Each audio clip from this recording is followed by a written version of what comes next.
After the flood, the world learned to fear the sky, not because heaven threatened it, but because heaven no longer answered.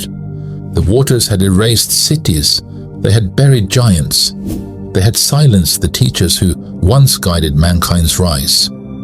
What remained was humanity alone.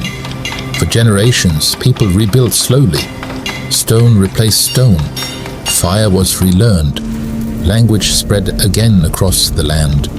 Progress returned, but cautiously. Knowledge moved at the speed of memory, not revelation. And yet, the silence weighed heavily. Men looked upward and saw nothing. No signs, no messengers, no correction. And in that silence, a question began to grow. Why were we abandoned? At first it was whispered, then debated, then taught. Some said heaven had withdrawn forever. Others claimed it waited, watching to see if mankind would rise again. And slowly an idea took hold. If heaven would not come down, then mankind would go up. They gathered on the plains of Shinar, where the earth was flat and the sky seemed closer. There, humanity united as it never had before. One language, one purpose, one ambition, not to worship, but to reach. Brick by brick, the tower rose. It was not built in defiance at first. It was built in remembrance. A monument against extinction, a symbol that mankind would never again be erased by water, by silence, or by forgotten gods. But remembrance turned into resolve, and resolve into pride. The tower climbed higher than any structure before it, higher than the cities drowned by the flood, higher than the ruins of the old world. As it rose, something ancient stirred, not in heaven, but in man. The same hunger that once welcomed forbidden knowledge, the same urgency that once reshaped the world too quickly. They said, "Let us make a name for ourselves. Let us reach the heavens. Let us never be scattered again." It was not wickedness that drove them. It was fear. Fear of silence, fear of limitation, fear of being small. And so the tower continued to rise, until it reached a height never intended for human hands. Then heaven noticed, not with anger, not with fire, but with concern. The ancient texts say heaven did not descend. It did not strike the tower down. Instead, it touched the builders. Their unity fractured, their shared words dissolved. Language splintered into countless forms. Where once there was one voice, now there were many.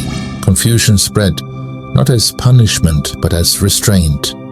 The tower was abandoned, not destroyed, but unfinished. Its stones remained, a reminder not of rebellion, but of imbalance. Humanity was scattered across the earth once more. Nations formed, cultures diverged, progress slowed again, and the silence returned. The Tower of Babel was not humanity's greatest sin. It was humanity's greatest warning, that even after the flood, even without the watchers, even without forbidden teachers, the desire to reach too far, too fast still lived within man. From that moment on, heaven would no longer intervene through force or spectacle. No floods, no towers undone by fire, no giants erased.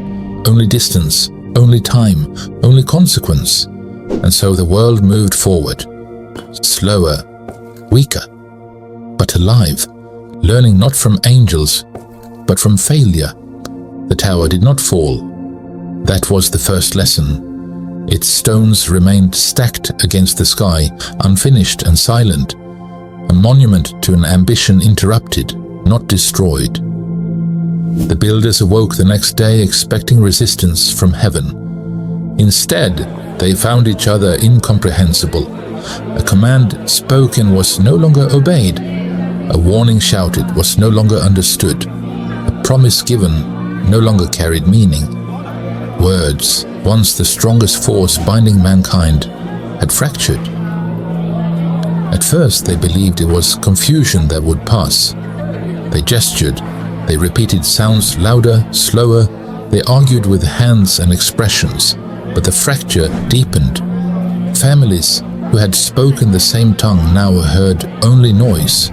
Workers could not coordinate, leaders could not lead. The unity that raised the tower dissolved not through destruction, but through distance. Fear returned, and with it separation. Groups gathered with those they could still understand. Clusters formed. Lines were drawn, not on land but in speech. The plains of Shinar emptied gradually, not in chaos, but in retreat. Some went east, following rivers and fertile ground. Others went west, toward unknown coasts. Some moved north into colder lands, others south into heat and dust. Humanity spread across the earth, not as one people but as many. And with distance came difference. Language shaped thought. Thought shaped culture. Culture shaped belief. The same truths were told in different ways. The same memories became myths. The same events were remembered incorrectly. What one people preserved as wisdom, another turned into legend. What one feared, another worshipped. What one forgot, another reinvented. And so the world diversified. Progress slowed, not because mankind was weaker, but because it was divided. Knowledge no longer traveled freely. Each discovery had to be rediscovered elsewhere. Each mistake repeated in isolation. The scattering was not a curse, it was containment.